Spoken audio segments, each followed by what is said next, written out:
Dolvin est arrivée en France en septembre. Cette jeune Camerounaise est en contrat d'apprentissage dans un restaurant de Voiron. Et à Grenoble, elle suit une formation en CAP cuisine à l'IMT. Dans quelques mois, elle va avoir 18 ans et devra obtenir un titre de séjour pour rester en France. Je me suis préparée à ça, mais ça dépend des cas. Il y a d'autres qu'on arrête le contrat, il y a d'autres qu'on les donne avec autorisation de travail.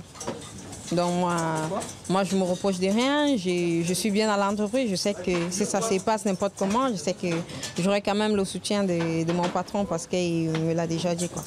L'IMT de Grenoble, l'Institut des métiers et des techniques, dispense une petite centaine de formations. Depuis 2 ans, elle fait face à un phénomène totalement nouveau, l'arrivée de jeunes migrants. Ils étaient 40 en 2018, ils sont près de 200 cette année. Ils intéressent les entreprises, mais ne peuvent être engagés faute de papiers.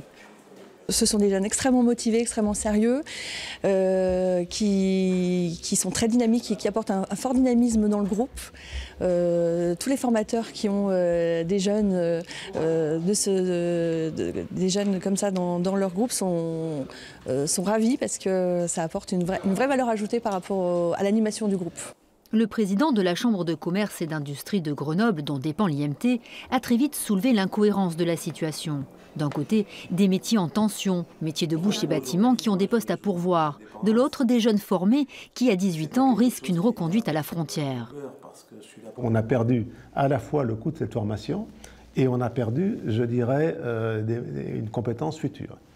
Et ce qui est le plus dramatique, c'est que ces jeunes ne sont pas nécessairement renvoyés dans leur pays, mais c'est des gens qu'on va retrouver, je dirais, marginaux quelque part, qui vont nous créer d'autres problèmes. Au mois d'octobre, le président de la CCI a alerté le préfet de l'Isère qui a fait remonter l'information au gouvernement, mais aucune réponse n'a été apportée.